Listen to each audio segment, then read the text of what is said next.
So you live and operate at the intersection of existential philosophy and stand-up comedy.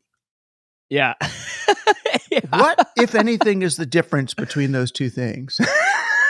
I don't, that's such a good question because I feel like so I also am involved with the IAPH, the International Association for Philosophy of Humor. And it's funny because the way I got involved was that there's a great book by John Marmish, who's a nihilist philosopher. And basically his theory is that humor as a answer to nihilism, and absurdism, as Camus sort of talked about it, is kind of the comedy exists in order to bring meaning to the void. Like, yeah, it's meaningless. Meaning is what you create it. There is no inherent meaning in life. So why don't we tell a couple of dick jokes and have a nice time? Like, that kind of feels like a not bad way to approach the void. I mean, you got to do something with your time, right? So you're either screaming or laughing at the void, I feel like. Which is, I guess that's a kind of comedy, I mean, and it's interesting because you could be laughing at the void. I mean, I'm thinking about Jewish comedy now and Borscht Belt comedy, which is all kind of, post-pogrom and post-Holocaust, that they're not laughing into the void so much as laughing into, because they believe in God and stuff, a lot of them, but they're laughing into evil, the inexplicable evil of this world that, the Coen brothers, I think, are a great example of what you're talking about, because one of my favorite Coen brothers films is A Quiet Man, not A Quiet Man, a serious man, pardon me. And that movie is so good. Like, the Coen brothers have such a bead on Jewish humor in a response to a kind of nihilistic center of life. Because the end of that film, if you watch that movie, it's probably my favorite Coen brothers film. And it's amazing because I forced my family to sit down and watch it once. And it's like not a very good family movie. Right. Because it just ends with this, like there's a storm coming and this guy gets news that maybe this isn't giving anything away, I don't think, but it's like maybe something terrible is going to happen to the main character and you don't know. And then the film just ends.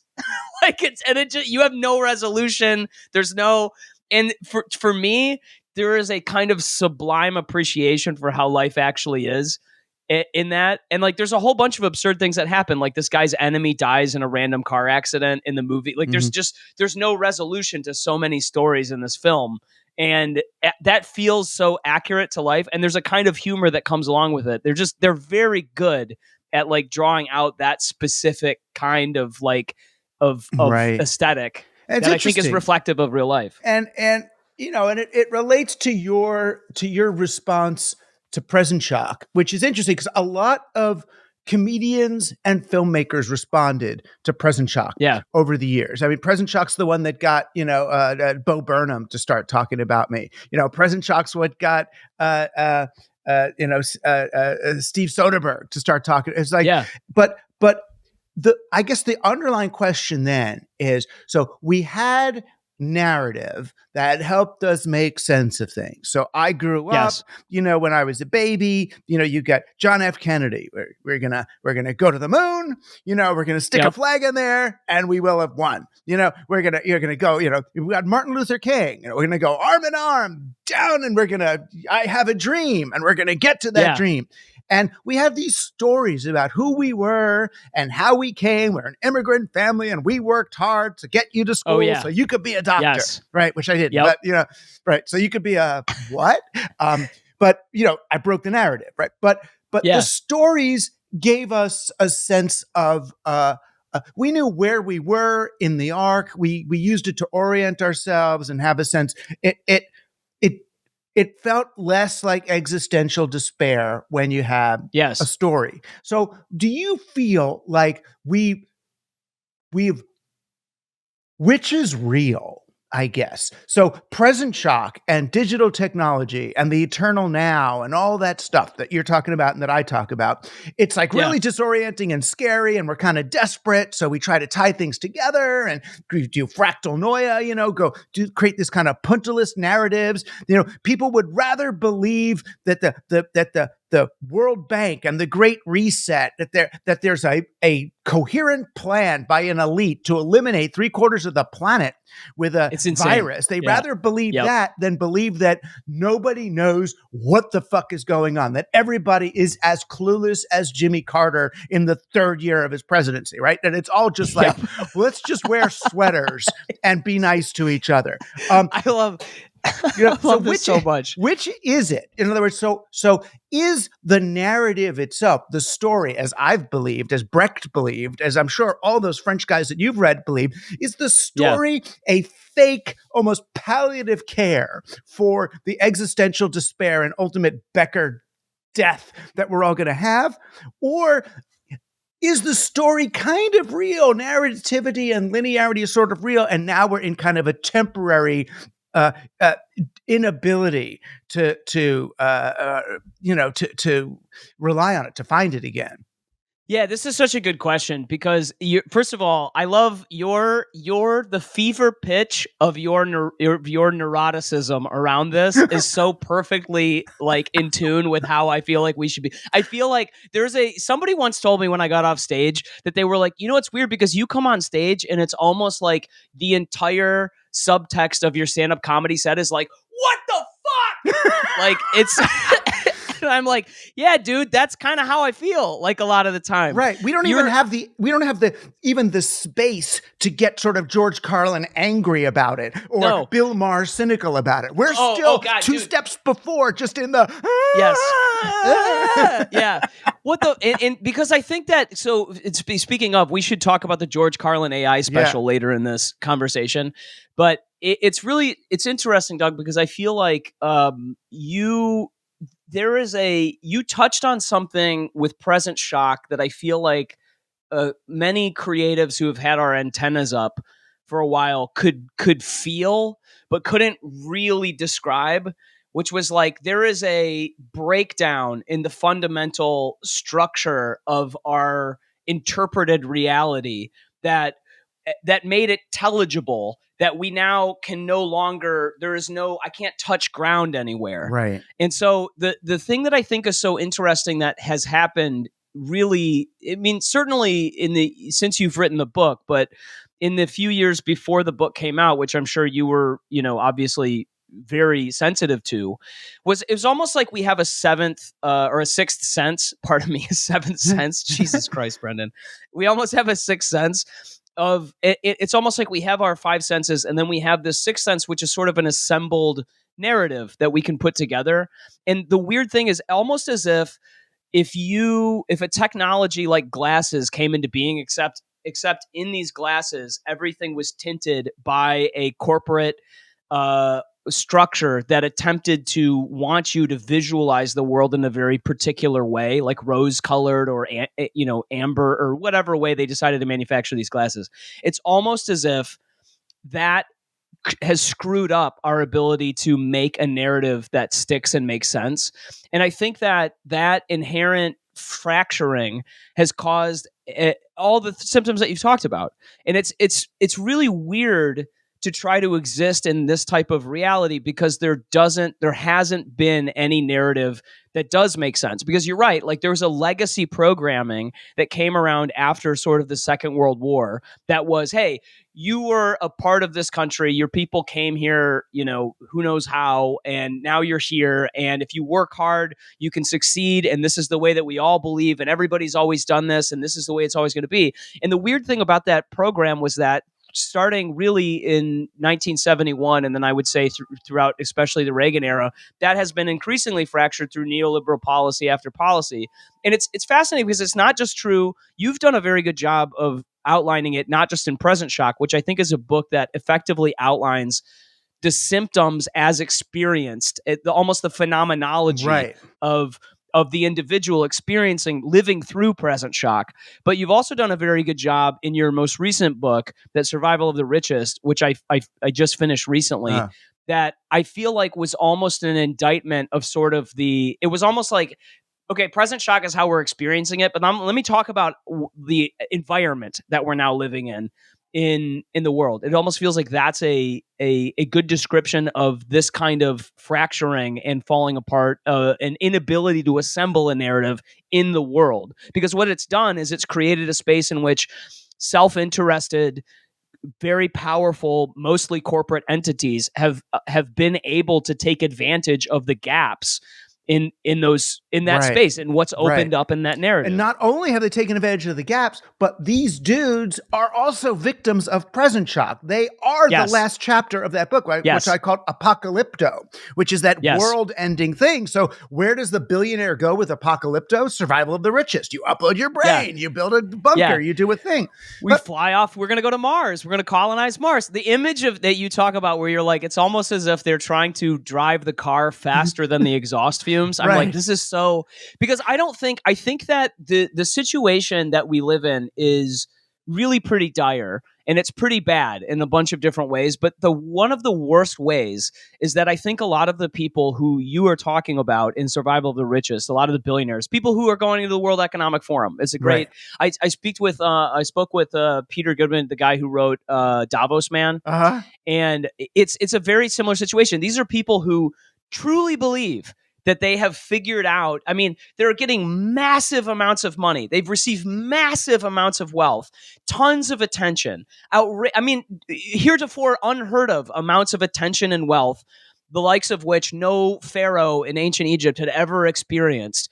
And they can't help but believe that they have the answers to all of these questions because everything around them is telling them that they do. And they really truly believe that the answers that they're going to give, which is like, hey, we're going to accelerate ourselves through this process. They're completely numb to the fact that there are massive amounts of externalization costs that they're producing all the time from the endeavors that they're undertaking. And they're completely oblivious to it. That's actually worse than if they were the heads of the conspiracies that people believe that they are. Like it's actually worse than if they were drinking adrenochrome. I wish that was actually the situation. That would be so much easier to remedy. It's simple, exactly. I mean, I still feel bad for the shipping containers filled of, underage girls from different countries, but at least we could find the shipping container, open it up, go, here's the girls, there's the guy, kill that dude, free these girls, yay. Again, victim vanquished. We would just have to go to the pizza place and open the basement. Yeah. And do it and arrest Hillary once and for all. Exactly. But, and that harkens back though to my nostalgia for cause and effect reality, right? I mean, we lived in a world, it's easy. It's easier sometimes to talk to business people about it because I'll say, okay, so you used to make a product, you'd put it on the shelves, and at the end of the quarter, you'd find out how it sold, and then you could change the product or not. Now it's like, everything's happening in real time. Cause and effect has turned into a feedback loop where you can no longer distinguish between the cause and the effect. I did that first. It was I did this 1999 documentary called Merchants of Cool, which was about the people, I remember anthropologist marketing from MTV. And I was like, okay, so you're putting a camera in the closet of the kid to see what clothes he's buying so that you could know what ads to put and what to dress people on the show so that kids will imitate it. So who's watching who? I remember. So I remember that documentary because we watched that. I was in high school, probably in 10th grade, and we watched that documentary. But I remember the moment because you were like, "Oh, I finally got it." Yeah. They take an image of these kids and they feed it back to themselves.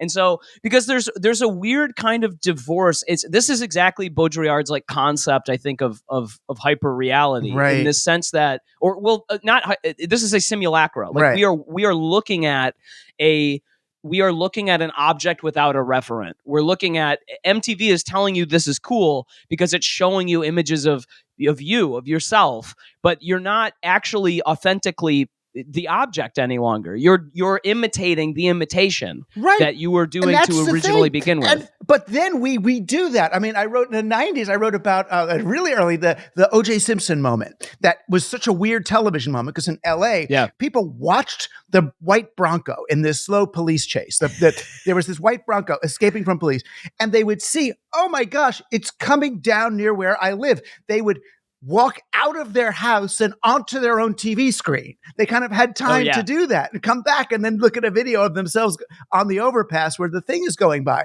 And then I thought of that, when you talked about the January 6th. I almost wish that John Baudrillard wrote an essay called the Bronco Chase did not exist. Like, I feel like there's something about it that feels extra, like, I don't know, and similar to the Gulf War. Rather him do it than Zizek, though, who would go, it doesn't exist and you should all die or something. Yeah. It doesn't, the thing about the Bronco Chase was that it doesn't exist. Like, I love that guy so much. I know, but he's as accelerationist as anybody when it kind of comes down to it. He gets a little scary. But it reminds me though that Bronco moment of going onto the camera and then being on the TV but not knowing what you are anymore is the sort of the moment.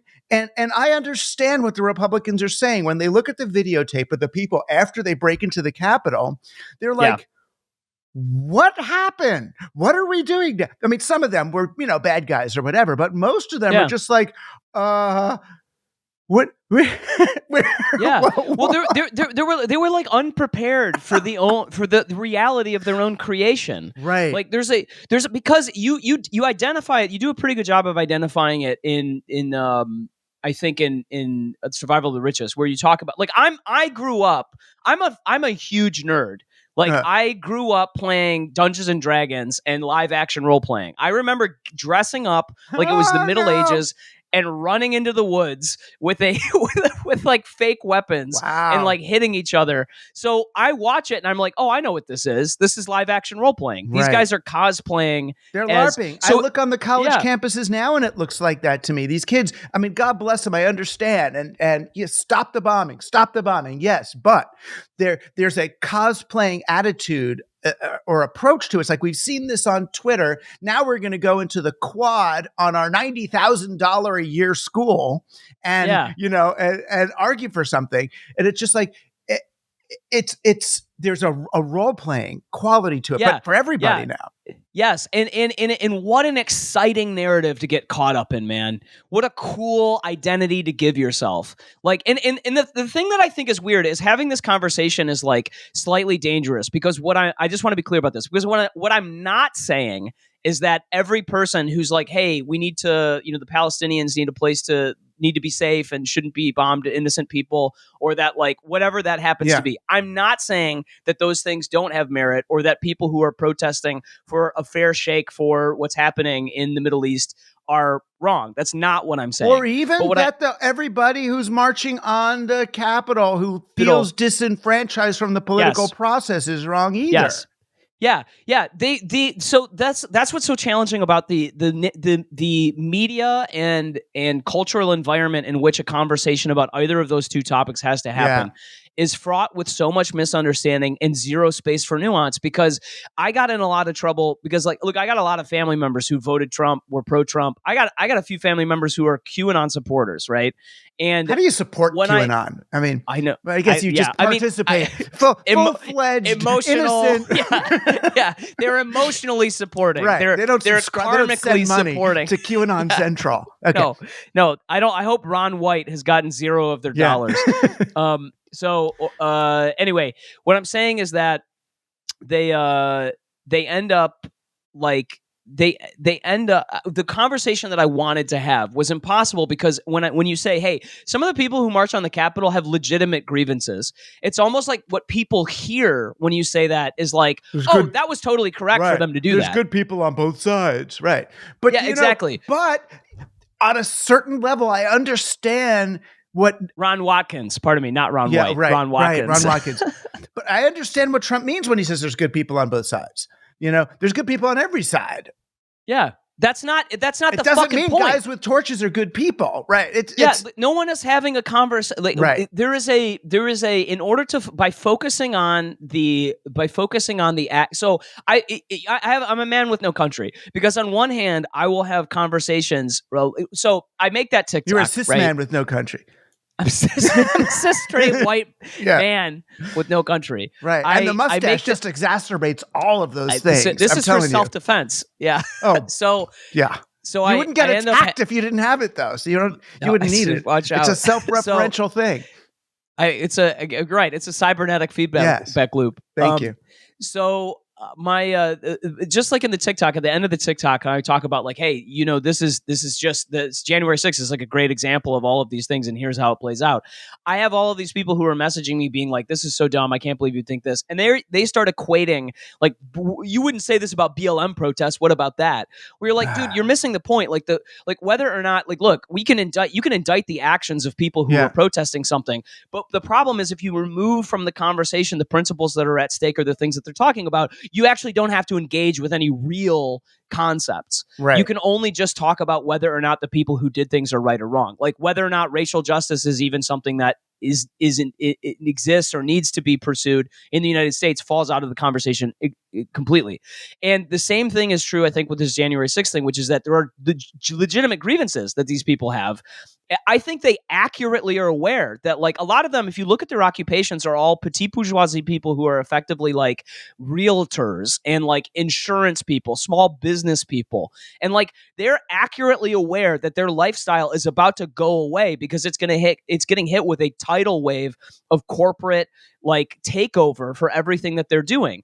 And they really do see Donald Trump and QAnon and this conspiracy as a way that explains why their lifestyle is disappearing and the worlds they're living in are changing. Now, they're wrong. I think they're super wrong. Right. But but their grievances are real and based on real things. Right. But it doesn't change the fact that there has been a pseudo event constructed in the name of real grievances, and people are stepping into that pseudo event, right? Into that non-real thing.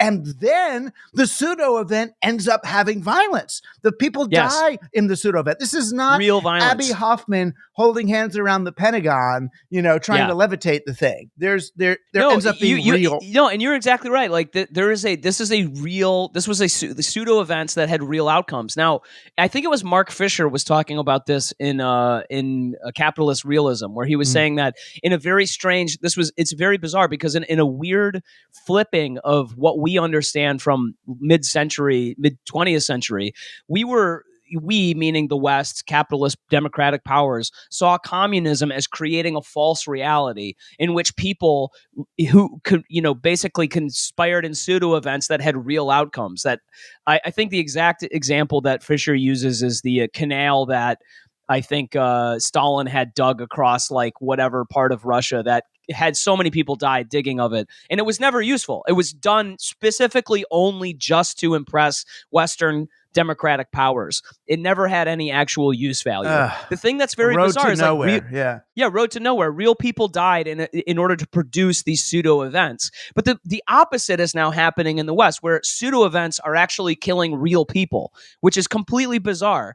And I have I have some sympathy for this because like I have members of my family who will have full-throated endorsements of like, you have to understand, like, these Democrats are stealing children and they are drinking the blood of children. And it's bizarre because you can show them, I can give them a copy of Douglas Hofstadter's Paranoid Style in American Politics and be like, please read this, because you are echoing sentiments of 17th and 18th century Americans when they talk about Catholics. Like, but you're doing it now, except with Democrats. Right. Zero self-reference. I know. I get no traction with that either. They're like, so that doesn't mean it's not true this time. Or I'll show them Protocols of the Elders of Zion, and they go, well, maybe they were onto something. It's like, so where do you even go, with that? Well, I don't know, and that's what's so terrifying is I think that there's a kind of absurdism that like here's the weird thing about doing comedy in this environment, which is that like if these things weren't so serious, they would be hilarious. Like Armand Iannucci in The Death of Stalin does a very good job of drawing out the humor in real, deadly, serious situations, and it's exactly the same thing. That like if I made a reality TV show. Or even a not a reality TV show. I mean, there's already a reality TV show. Like there are so many comedians who on TikTok and on Instagram who go to Trump rallies and just interview people. I mean, Jordan Klepper is a great example from The Daily Show. We'll interview people there and ask them basic questions that they will get completely wrong about like things that we understand. And I'm not talking about crazy like is the world flat or something like this, but just like really basic questions about like, well, do you guys understand how the Electoral College works or something like this? And like nothing, zero, nothing. completely misunderstanding. But like if I wrote a satire of this situation, it would be hilarious.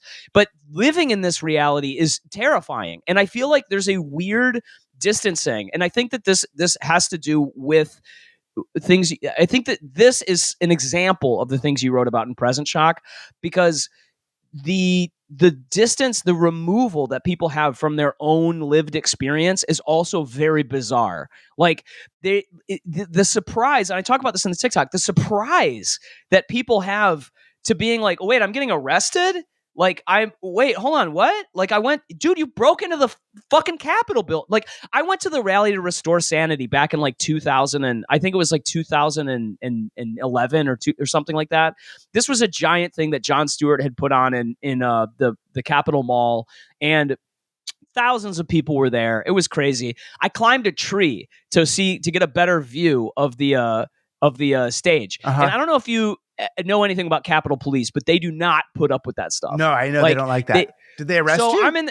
They almost arrested me. So I'm up in the tree, and the next thing I hear is, get out of the tree, get out of the tree. And they're running up. There's 8 of them, and they have M16s, and they're all pointed at me. And I'm like, what the? And it's me and my buddy, and we jump out of the tree, and this guy shoves me up against the tree. And he's like, I go to put my hands in my pockets as I'm waiting there. He points the gun at me. He's like, get your hands out of your pockets. I mean, the point I'm making is that these guys put up with nothing. They do not put up with anything. Right. And so, like, the fact that you're getting arrested because you broke into the Capitol building, like, how do you not understand this? And that's why I understand when whatever Republican senators or Trump, not that they're calling them hostages and all, but when they're saying, this wasn't what you think it was. In some version of those people's reality, it wasn't.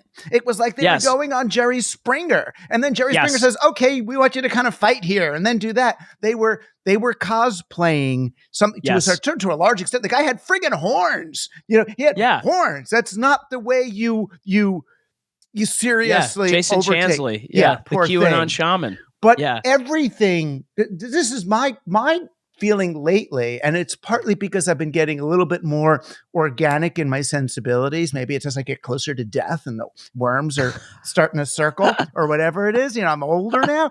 But I was thinking that our whole civilization, right?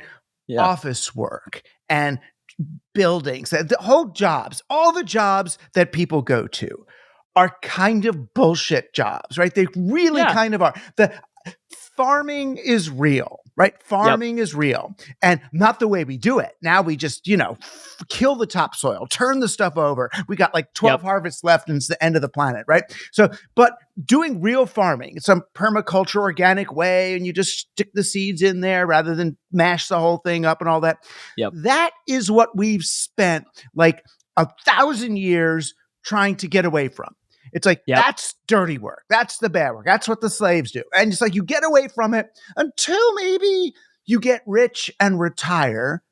And then you get an organic garden, right? Which is the fun thing.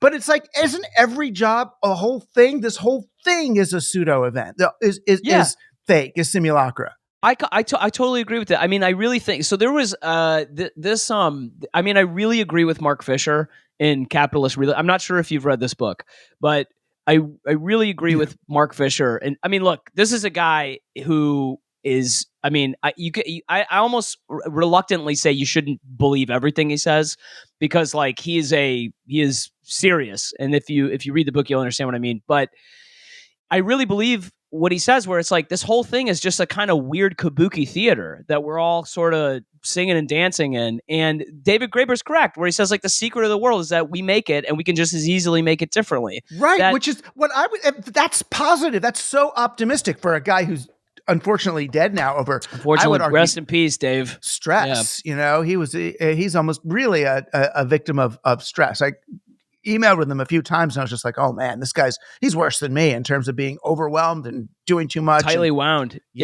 Tightly wound. Well, I think it's it's challenging because like, you the kind of work that you do, the kind of work that David did, the kind of work that Mark Fisher did. I mean, like you're staring into the void. You really are. You're looking at there's a lot of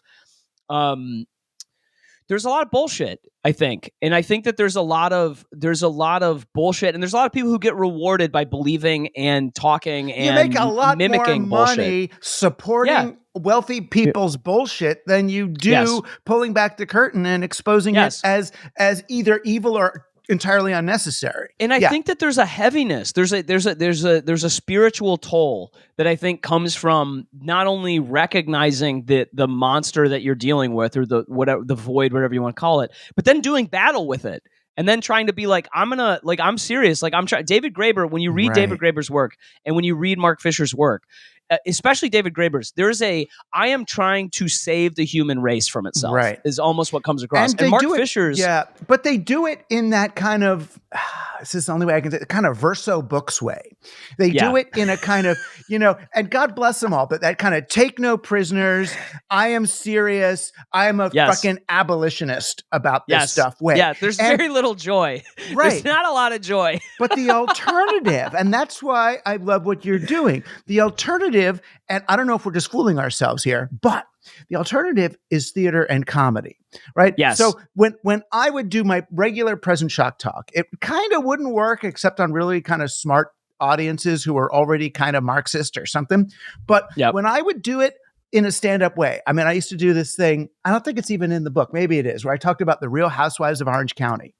And I use this and I said, I figured out everything I need to know about media and society watching The Real Housewives. I'm a media theorist. I always look at communication, and I went, why is communication breaking down between these women? There's the same socioeconomic background, the same language, the same culture.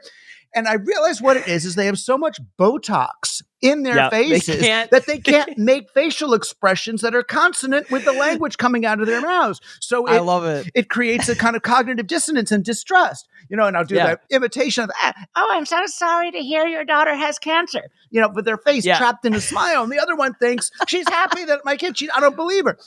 And and the audience, half of them have Botox, the older women, but they get it.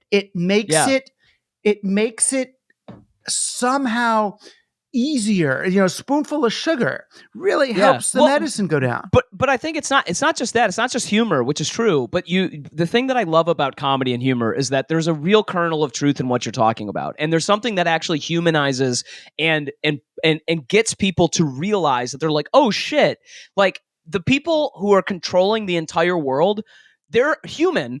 And if they have Botox and have a negotiation with the leader of another country, the other leader could misunderstand their facial expressions. Right. Like that could actually happen. Right. Like it's a real outcome. And like the thing that's terrifying that people should realize. And this is what like sometimes when I argue with people in my family who are Trump supporters, they assign to this guy, not only do they assign to him qualities that he doesn't have vis-a-vis normal people, they assign him qualities that he doesn't have, like almost like he's a Greek hero or something. Like they're like, he's going to clean it up. He's going to go do all this. Dude, he can't even, bro, look at his family. Melania won't even let him in the car after her mother's, passing. Like, believe me, dude, he can't even negotiate his way in his own family. Like, this is not the hero you think he is.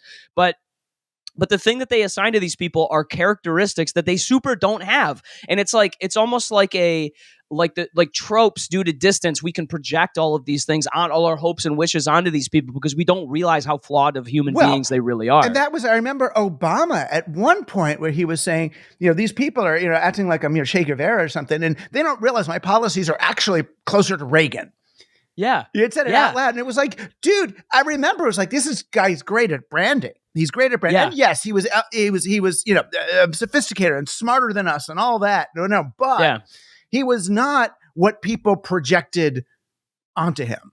Yeah, and not just from the left, but from the right. Like all these people are like, Obama's going to take your guns, and you're like, bro, so many guns got he didn't do anything. And so it's weird because you can reflect this back to people. Like I remember my I had an uncle who was like, man, Joe Biden is just going to let these cities, he's just going to let these people get crime ridden, and I'm like, you're talking about 1990s tough on crime Joe Biden. Like this is the guy you think is going to let all these, like, what are you talking? Like he has no precedent for this. Like, believe me, nobody hates Joe Biden more than Democrats, dude. Like, nobody likes this guy, okay? Like, believe me. Like, I get, if there's anything that you want to accuse him of, I might agree with you, but he's not the guy you think. You're accusing him of things that are totally unrealistic. The Biden crime family. I think, yeah. Dude, I know, right? Like, yeah, like Hunter Biden's got it. Come on, dude. Like, what? And then the other thing is not to keep us in this, like, in the mud here, but like, if people always end up saying to me, like, well, what about Hunter Biden? And I'm like, dude, he should go to jail if he did anything illegal. Like, I don't understand why this is there is a weird, you mentioned this in the book, basically, which is like a lot of our human, there's so much technology that has been bent on trying to get our through behavioral economics, to get our normal human switches, whatever you want to call them, to be used to fight each other and focus on a bunch of low-level BS. And I don't know, the real question is, I don't know how we get our way out of it, how we solve this problem, because I think that the people who are convinced, like plunging headlong and trying to assign to conspiracy what I think is actually just incompetence. Like, I really think that the problem is worse than we think it is, because it isn't. I'm really fond of whoever the quote is from. Do not assign to conspiracy what can be explained by incompetence. Because I think, like, the problem is, like, we're just not that fucking smart. Right. And a lot of the things that we've put together are causing people to fight each other and focus on the wrong answers. And then we project answers that we wish did exist because they would be easier to solve and are easier to understand than the real actual complicated fact that the world is chaos and it's really complicated and we don't have that much control over it. And the things that we do control, we better focus on, but we're not focused on those. We're focused on the wrong problems and letting the wrong people control the things we can. That's my thinking. Well, and there's also this, and I get it, people like Elon Musk and all talk about direct democracy and everyone can vote on everything and all that. But it's like, I kind of want less authority over things rather than more. Let's just take, how about just 1 million people around the world and make them in charge of like is 1 million enough? And then the other 99.99% of us can just like take care of each other. Yeah, we'll just chill. We'll be as just cooperative and nice to each other as possible. You're arguing for Brave New World, basically. You're arguing for world controllers. Well, not in Brave New World. But experts or people, 1 million of them, though. I'm not talking, it's 1 million of them. And it's not a fun job. I promise you, it's not a fun, or we rotate, do random voting. You're in charge today. Oh, no. So sorry. But it's like, the fact that we are supposed to have opinions on everything. So if you want to have, like, I got to have an opinion on the Afghanistan withdrawal policy. I got to have I got to do Houthis. Dumb. I don't know enough about Yemen, right? So Yemen was. I know that they own they own all the cannabis stores in New York. The Yemenis. Well, yeah, maybe, I know that much. But I mean, so I understand I'm supposed to know about the tens of thousands of people that are being killed in Gaza. I got that. But what about the hundreds of thousands of people? And this is whataboutism. What about the hundreds of thousands of people that were killed just next door by American missiles in Yemen? I don't understand that. I don't understand the Houthis. I don't understand all the players. I don't really understand the Sunnis either. I don't, who's exactly. And then I don't understand, if I did, what is the actionable result of that other than voting for either Trump or Biden, right? Yeah, and why would that, and how does that affect your life? Like, I understand. It affects their lives. It affects their lives for sure. And my money is going to kill children in other places. I don't like that. I mean, yeah, and I can appreciate that. Like, I think that if you're someone who's conscientiously concerned with the well-being of others, I think it behooves you to want to go to your elected representatives and go, hey, I want you to go to whatever you go to in Congress and sincerely be like, let's not hurt people let's just not hurt them. Like, that makes sense. You want to go out to a protest, I guess that's okay. The thing that I think is a little odd, and I mean, I've talked about this before, is that there are homeless people in your own community. Right. Like, there are people outside right now who you could go, who you do have the power to help.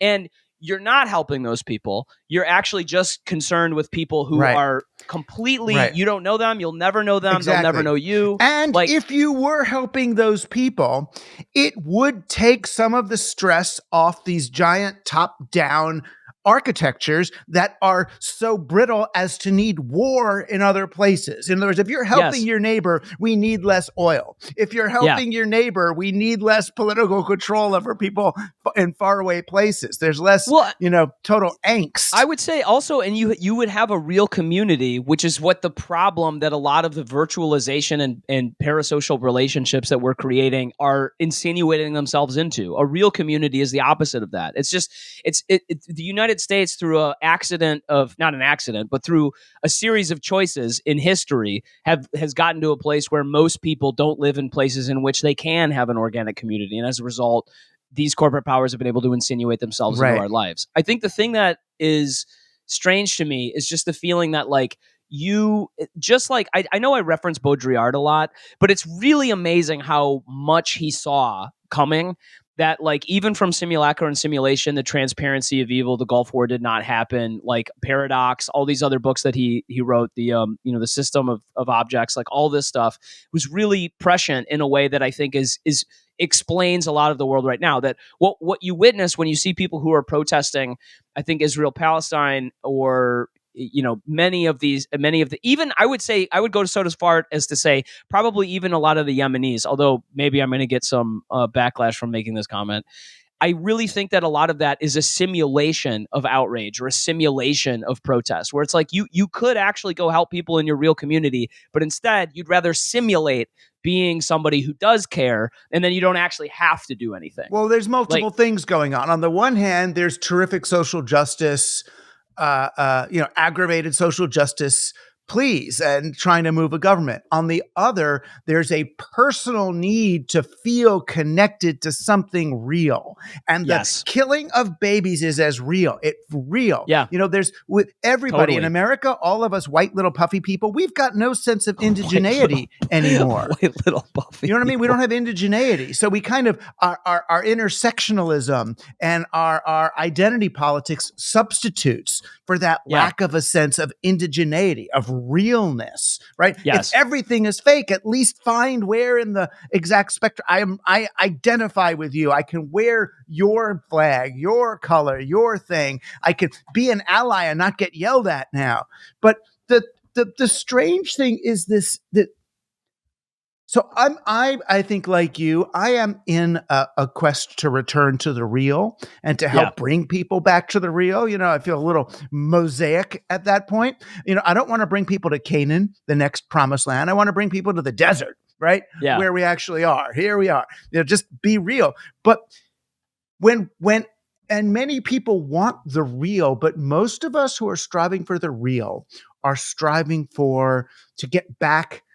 I feel like the GPS, when it says return to the root, to get back in the story. They want to get back in the story that we understood, the cause and effect story where I could do this thing and get to that thing and that. And I have a feeling the real, not just because of the internet, but the real may ultimately be storyless as well.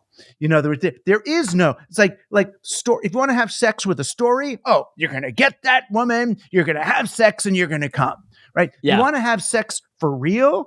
It's this tantric in between. I don't know who I am. I don't know who you are. Everything's melting.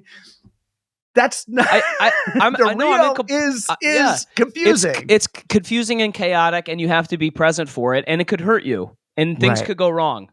I think that there's a real desire. No, I'm serious. I think there's a real desire. Well, Gen Z constantly talks about authenticity, right? And I've had a lot of people have reacted to my content by saying I feel like I'm walking down the street having a real conversation with you. That's why this work. And I think it's true. I think that because my brain is doing this all the time. I'm not faking anything that I'm putting on, and I have no goal except to share. I'm trying to work these thoughts out myself. And I think that a lot of people watching I think your writing smacks of this exact kind of authenticity, which is if Doug was alone in a room, he would be he would be thinking about this. I'm thinking out loud, but then but hopefully refining refining the ideas for publication. But the thing is, in order to exist in that space, you have to be willing to be vulnerable in a way that our world punishes, to be honest. Yeah. Like, I think that people would, Brene Brown had a quote, who's someone I never quote, but Brene Brown, she did this study of vulnerability, right? And in the first time that she did this study, she did it with women. And the idea was that, like, you feel more connected with your life when you end up becoming a more vulnerable person.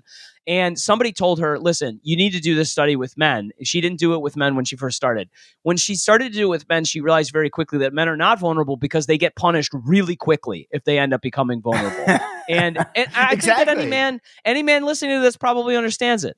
So, like, the thing that I think is kind of amazing, and just to get back to this, like, the point of me saying this is, like, Gen Z is obsessed with authenticity. That authenticity and vulnerability, the ability to live in a moment without being sucked into a narrative that you're playing yourself into in your head, is really challenging and difficult because there are bad things that can happen because of it. And I think not only that, but there's if you listen to the existentialists, meaning is what you create, right? There is no point to life. There is nothing that you do. You have to decide what it is. And I feel like there are so many available narratives that'll give you an identity, tell you who you are, all these kinds of things. I don't know if it's possible, but I think the hard work is really trying to figure out, apart from all of that, who am I? What do I like to do? What is my life about? What do I care about? What are the decisions I'm going to make, and am I going to assign meaning to them? That's hard work, actually, that you have to wake up and do every day. And I think that human beings have evolved to have stories that tell us these things so we don't have to do that hard work. And now, in a world in which a lot of those, like Lyotard says, meta narratives have all been destroyed, and there's a almost Hegelian other side to everything that we see now. Like, the internet is a context destroying machine. Anything that you feel like you're going to take and feel like you're able to grab in order to feel good about yourself can be taken from you so quickly, with the exception of the fact that they're like, if there are children dying, I'm on the right side of that. Like, that's the one thing. And even if there aren't children dying, you're going to project that there are children dying to justify the narrative that you've bought into. That's what I think actually that existentialism is a way through this, but I think it's difficult, and I don't think that there's been a book or a direction written that is an easy answer to any of this. That's what I think. And I think nobody's going to do the work anyway. But Jesus kind of did it. Buddha kind of did it. If you get stuck in the existential despair and all that, what can you do? Have compassion for others. Everybody's in pain. Try to help them metabolize it through by just being there as an open nervous system. How do I become rich and famous by doing that? Right, exactly. That's always the conversation I end up in with the rich people. It's like, okay, how do I do that and make $1 billion? Yeah, right? I don't understand. How can I have 6 houses across different continents and a private jet when I'm doing those things? You actually you can't. Yeah. Too bad. You can't. Not only can you not, but I would argue if you were actually doing that, you would not want those things. Yeah, I think that's a good point. I think that you probably would not want those things, which means I'm not an enlightened person, because I want 500,000 followers in a private jet so I can go out to sold out comedy shows around the United States. You don't want a private jet. You really wouldn't want to do it that way. Wouldn't you rather them organize those shows around the United States so you can travel 20 miles in a car and do the next show, and 20 miles so you're not getting jet lagged, so you're not doing that? That's probably true. Actually, that's probably true. What I would prefer is to get a tour bus, and then it would be fun to hang out with all my buddies. Yeah, it'd be solar powered tour bus. Yeah. I think you just came up with this is my tour, dude. Right. It's going to be the bed and a pool table or whatever it is that you Midwesterners like. Solar tour. Bowling alley. That's what Midwesterners like. Could you imagine a bus with a bowling alley? That'd be great. That's even better than George Clinton's bus. Yeah. Dude. Yeah. I want to ask you, just out of curiosity, have you spent much time in the Midwest? Yeah. Yeah. A lot, Cleveland, that counts as the Midwest, does it? Or it's not Cleveland's quite? Definitely the Midwest, man. Cleveland's the Midwest. As much as my Michigander butt hates Ohio, I have to admit they are in the Midwest. Cleveland, Minneapolis, St. Paul. Yeah, some Chicago. More cities, though, than... Yeah, not to derail or turn down this conversation, but I think it's rather interesting because I think the Midwest is actually there's a really good book called Midwest Futures by John Crispin, and he does a very good job of talking about how the Midwest was effectively a corporatized territory from the beginning, almost, and it's very interesting because he's right. Yeah. Well, it's fascinating because I think that a lot of the my TikTok handle is at Brendon freaking Lemon, but my name on it is Midwest Existentialism, and a big reason is because I think that there is have you heard of Midwest emo, this style of music? There's an existential nihilism that runs through the Midwest that is almost, I think, unique in the United States. I think that all people in small towns deal with a different type of existentialism, being sort of colonized by larger corporate forces that are impersonal, different, indifferent, all this stuff. But the Midwest feels almost uniquely this way in many ways. And I feel like you almost have to grapple with a lot of very heavy ideas because you sort of don't have another option. It's either watch Netflix and go to the local fast food place every day, or like I've got to get out of here and read something that provokes something. And I feel like it's interesting to me because I would wonder if the reason I've asked if you've been to the Midwest is just simply because I feel like there are so many people who could benefit from, I think, a lot of what you're talking about. I will tell you though, I had the opposite experience of the Midwest whenever I went to the Midwest. The opposite experience of what I expected. So I think of it as I'm on one of the coasts. I even was aware of this as a kid, living in Queens. I'm on the coasts with the corporations and all that stuff, right? But my experience on the coast of supposedly corporate reality was I knew our deli man, I knew our kosher butcher, I knew the shoemaker, I knew all the things. I go to the Midwest and it's like Waffle House. Oh yeah. Cracker Barrel, buddy. And it was, but it was more corporatized. It was more franchised. It was more that. And I was like, oh, they're living in a more corporatized America in the middle, where we think of it as, oh, everybody's like, making, I don't know, corn or something. But there's so much less sense of community. It's almost, I've written about this a lot, but it's more like functions almost like a colonized region in a strange way. Like it's almost like it was colonized by the coasts and it still functions as a kind of like Ireland in 1910 or something like that. Right. Like and they without the troubles. Right. And they look back to the era when it was the coal mining family colonizing them and forcing them to go into caves and whatever and get black lung better than being colonized by some, Chinese and New York place to make solar panels in a factory. So they're looking back, but it's not original. It's not, and I guess there were, that's the main thing I want to do with my retirement savings. And I've got this guy, he won't let me do it. He's like, oh, you can't do that. Is this guy your financial advisor? Is that the guy? Yeah, the financial advisor guy who I'm just runs making sure that it's not just a dude some on guy. the street. No, like TIAA, CREF, we're professors. We put our money in these things, and they want you to put it into things. Even if you call it the environmental fund, it's the SNP Fund with like 3 bad companies removed. It's not. They're like, oh, but you're in the social justice fund. I'm like, this is not social justice. This is like those same things. It's Microsoft and Apple and Amazon and every company I critique. But there's like farmland something. So you can invest in, it's a system where you invest in small family farms at a very low interest rate so they can get, and he's like, well, you can't do that. I'm like, I think I can. But there are still family farms, a few. There's still a movement to, if we could promote small family ownership of land where they want to actually preserve the topsoil rather than, suck it dry and depend on Monsanto for a new drug, to grow crap on crap.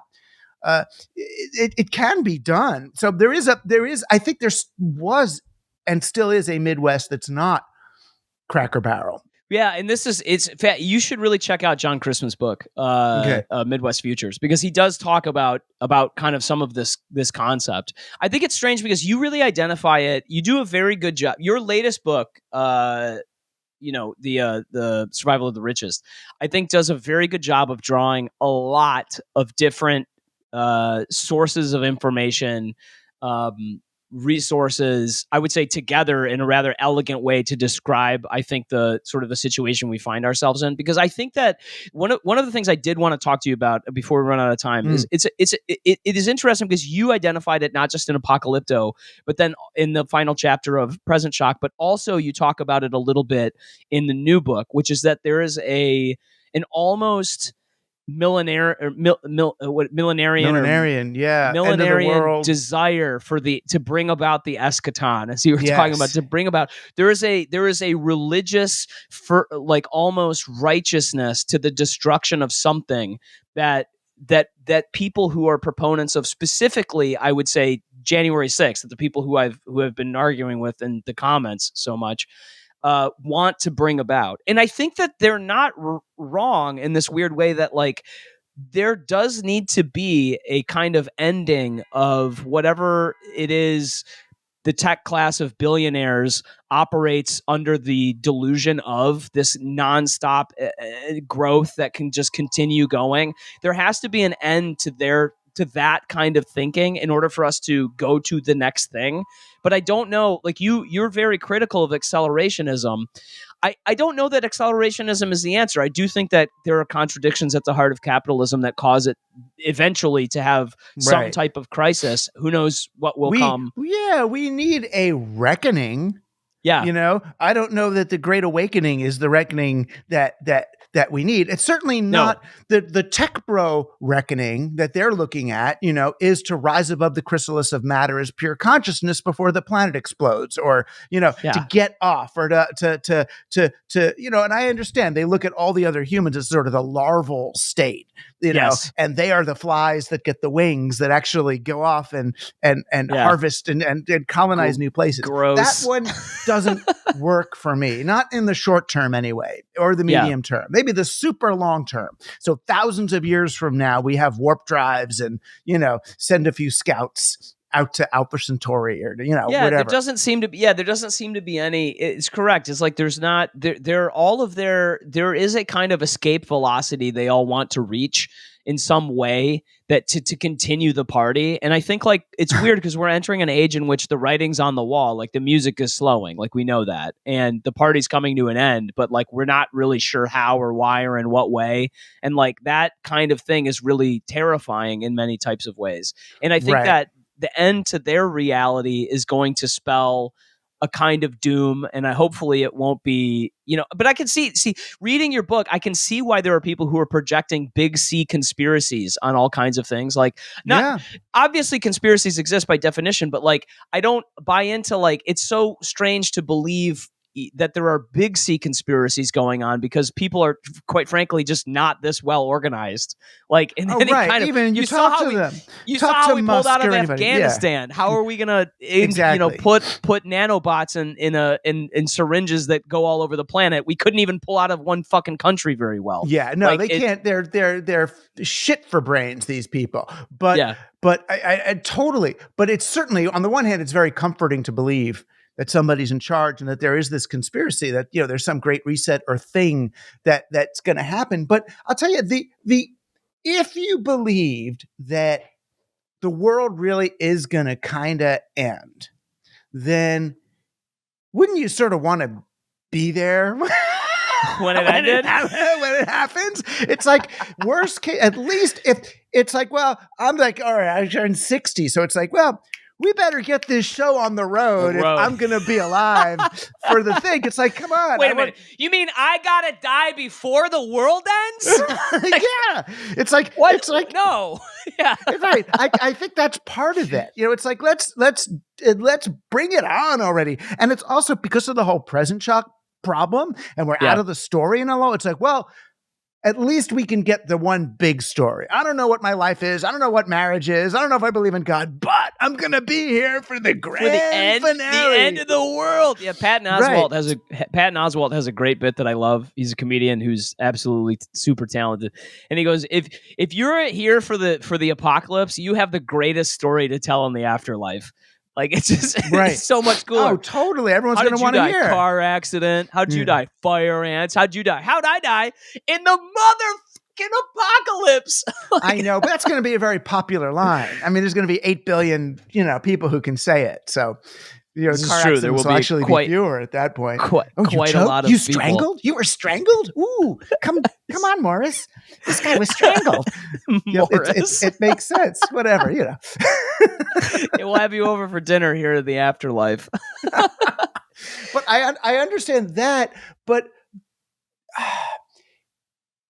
assuming we don't want that, the real problem here is not, and I tried to say that in Present Shock too, the real problem is not the present shock so much as our addiction to narrative. So it's like, okay, we've exposed that the narratives aren't real. The stories aren't real. There's no beginning, middle, and end. Everything just kind of is and rolling along and strange. It's becoming comfortable with that. And how do you be comfortable with that? With no ending. No, the Titanic is not sinking. We're just going along here. There's no resolution. There's no, and that's why, referencing the Coen brothers, I think is so interesting, because I do think that there's a sublime truth to the idea that there are lots of stories without resolutions. That's you talk about it a little bit in the book, I think, which is this kind of experimental theater almost, where you like Brecht, or there's this kind of, it's just Brecht things and sometimes David just Lynch end. That it just goes. Maybe instead of Chekhov's gun not, going off, it just is on stage and then it never goes off, and then the play ends. But he fails to kill himself. Oh no, he does at the very end. He does. Yeah. He succeeds. He finally succeeds. It would be more. It's actually more Chekhov if he fails. If it's like, he grazed himself. The fool. All right, let's just sit here. Would that be the more Beckett thing? Did you kill yourself? No, it didn't work today. All right, try again tomorrow. All right, same place, same time. Dude, I love that I love that all the absurdist references we're making back and forth. Well, it's like, existentialism gets to absurdism and comedy, but it makes it tolerable because, all right, so the world, we don't understand the world. There is no meaning, but there's 200 people sitting in a room laughing together about this. You know what? And that's the whole point. And you know what? Life isn't so bad. Right. Whatever. Have a drink or don't, whatever you feel like doing. Shake hands with your neighbor. It's not that big of a deal, actually. It was funny. I was reading Bruce Sterling, the science fiction writer, kind of libertarian, crazy, wonderful guy. He spent a lot of time in Eastern Europe, and he was writing on one of these bulletin boards. He was saying, I think more people need to experience, what it's like to live in a kind of Soviet bloc country where the people are they've really given up on the big, right? But they've learned then how to have a different kind of camaraderie and fun together, around the table, sitting, there's something to be said for that.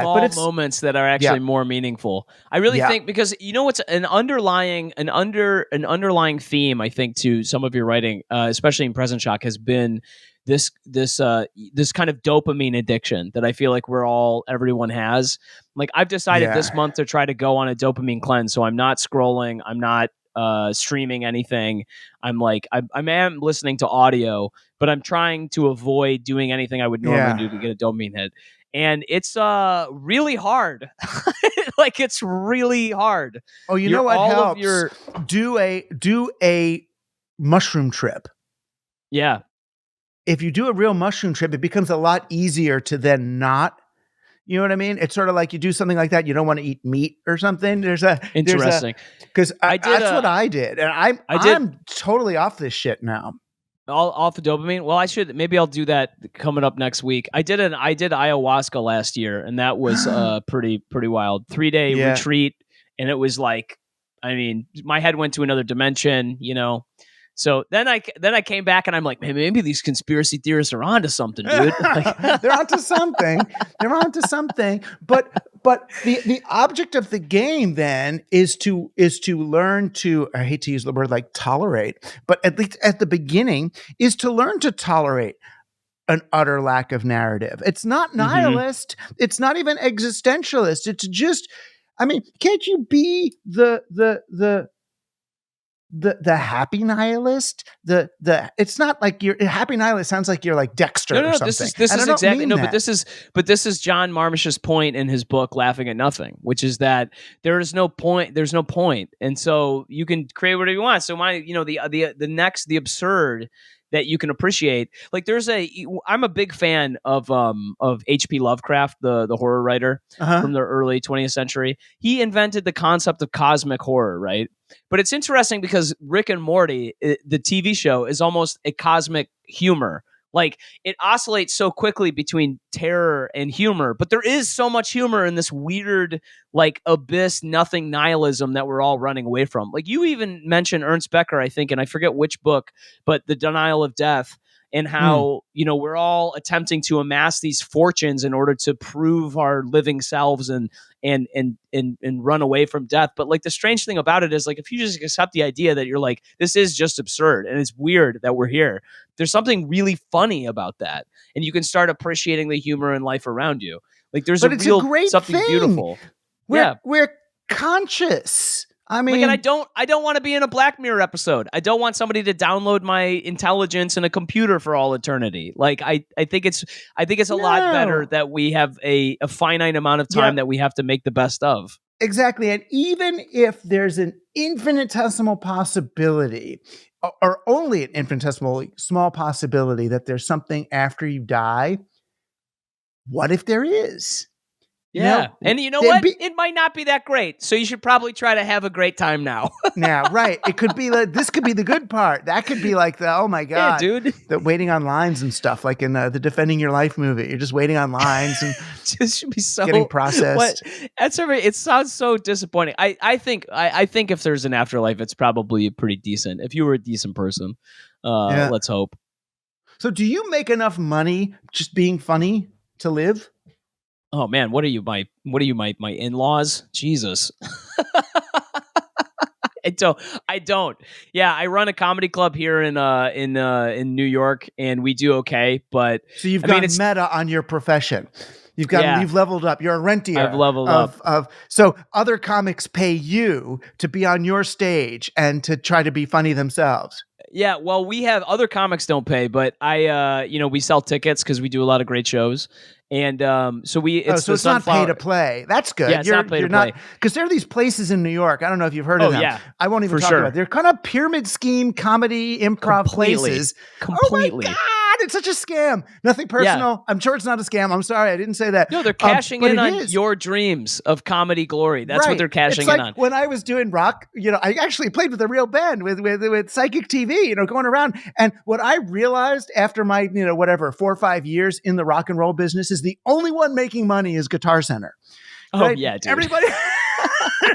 Everybody else is working to support their.